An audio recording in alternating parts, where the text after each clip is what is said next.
Alright, picture this. It's a rainy afternoon in Asheville, North Carolina, and I'm standing in the doorway of a mansion that feels more like a museum than a home. Cold, quiet, too perfect.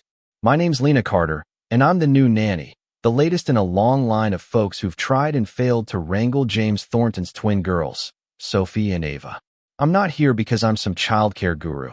I'm here because I know what it's like to feel lost, and those girls, they're drowning in their own kind of storm. James, their dad. He's a tech mogul, the kind of guy who's got more money than time, and his voice sharp as a blade cuts through the silence the second he sees me in his bedroom, curled up with his daughters. "What the hell are you doing in my bed?" he snaps, rain dripping off his jacket, his eyes burning with something between fury and betrayal. I sit up, heart pounding, but I'm not scared, not really, just startled. The girls are asleep, finally, their little faces soft, Sophie clutching a stuffed rabbit, Ava's hand tangled in my braid. They were terrified, I say, keeping my voice low, steady.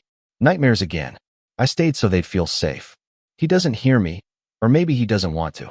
His hand moves fast, a sharp slap across my cheek that echoes like a gunshot. I stumble back, hand to my face, not crying. Not yet, just staring at him, his rage mirrored in my shock. "You're done," he growls. "Pack your stuff. Get out." I don't argue. I kiss the girls' foreheads, grab my bag, and walk out into the drizzle. The sting on my cheek, nothing compared to the ache of leaving those kids behind. Back inside, James stands over their bed, noticing something I already knew. They're sleeping, peaceful, no nightmares, no tears. He slumps, guilt creeping in like fog. See, those girls had been through hellosing their mom, 16 nannies in 2 years, therapists who couldn't crack their walls. And me? I'm no expert, just a woman who's been through foster care, who's lost enough to know what it means to hold on. I got through to them, and he threw me out for it. A week later, I'm at a bus stop, sipping bad coffee, when my phone buzzes. It's Mrs. Ellis, the housekeeper.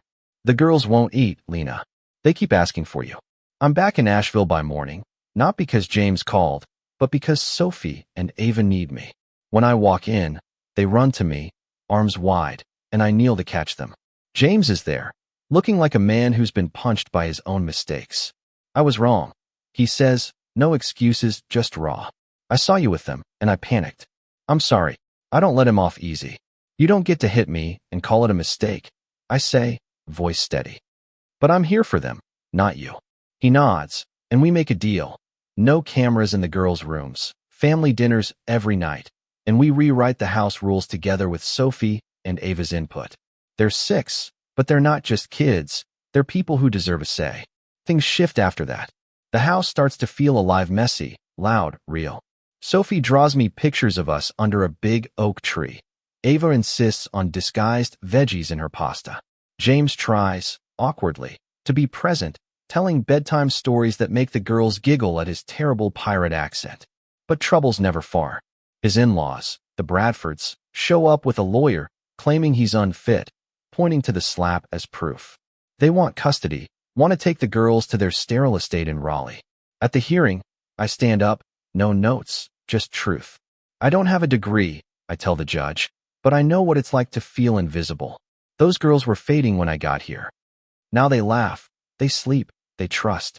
That's not because of money or blood, it's because someone stayed." The judge listens, and we win. The girls stay, but the Bradfords don't quit. A month later, a blog post surfaces, anonymous, digging into my past foster kid, no college, a nobody running a millionaire's house. It's a hit job, and I feel it, the old fear that I'm not enough. James finds me in the garden, hands me a folder. "Your records are clean," he says. "This is someone's jealousy, probably my old partner, Vince. He's been gunning for me since I pivoted to philanthropy." I nod, but it's not about me anymore. It's about the girls, about the center we're building for kids like them. So, we fight back not with lawyers, but with truth. We open our doors, let the community see the girls' art, their rules on the fridge, the home we've built. At the center's launch, Sophie and Ava hold my hands, and James stands beside me. "You're not just staff," he says later, quiet. "You're family." I smile, but I don't need the label. I know where I belong. The center grows Bridgeport, then Hartford. Kids like Belle, a fierce teen with blue hair and a sketchbook, start healing. painting their pain into something golden. But I'm not naive. Storms always come. Maybe it's another letter, another smear, or just the weight of my own past creeping in. Whatever it is, I'm ready. Because healing isn't a finish line, it's showing up every damn day for the people who need you. So what do you think? Was I right to go back, to fight for those girls, or should I have walked away? Drop a comment. Share your take. Have you ever had to stand up to someone's judgment to protect what matters? Let's talk about it.